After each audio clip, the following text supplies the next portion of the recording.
Subscribe and share my channel Sudarsana.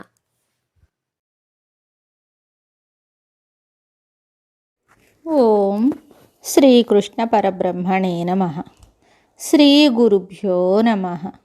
Srimad Bhagavad Gita 13వ అధ్యాయము క్షేత్రజ్ఞ విభాగ యోగము.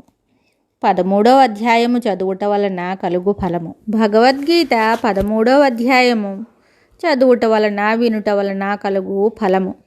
దక్షిణ దేశమున తుంగభద్రా నదీ తీరమున హరిహరపురమను నగరం ఉంది. అందు హరిదీక్షితుడను ధర్మానురక్తి గల బ్రాహ్మణుడు నివసిస్తున్నాడు. అతనికి దురాచారయను భార్య ఉంది. ఆమె నిత్యము పతిని దూషిస్తూ దుష్ట ప్రవృత్తి కలది అయి స్వేచ్ఛా విహారిణి అయి ఉంది. ఒకనాడు రాత్రి ఆమె నగరము బయట గల అరణ్యంలో ఒక సంకేత స్థలమును నిర్ణయించుకొని అక్కడ ఉండగా అక్కడికి విటులెవ్వరునూ రానందున కామాంధురాలై అటూ ఇటూ తిరుగుచూ విసిగి ఒక చోట కూర్చొని ఉండగా ఒక పులి వచ్చి మీద పడి శరీరాన్ని చీల్చి తినేసింది. మరణించిన తరువాత ఆమె తన పాపకృత్యములకు ఫలితముగా ఎన్నో కల్పముల కాలము ఘోర నరకయాతనలను అనుభవించి ఆ తర్వాత భూలోకంలో చండాల స్త్రీ అయి జన్మించింది.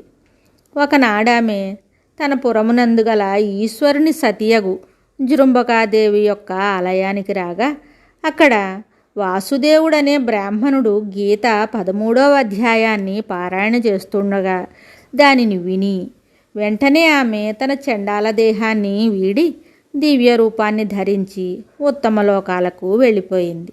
కావున గీత 13వ అధ్యాయమును భక్తితో పారాయణ చేయువారు వినువారు చండాలత్వాది దోషరహితులై పాప విముక్తులై సద్గతులను పొందగలరు.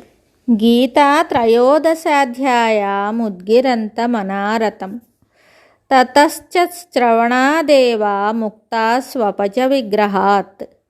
గీత 13వ అధ్యాయ ఫలము పాప విముక్తి సద్గతి ప్రాప్తి. శుభం. శ్రీమద్ భగవద్గీత తరువాయి భాగంలో మళ్ళీ కలుద్దాం. నమస్కారం. Subscribe and share my channel Sudarsana.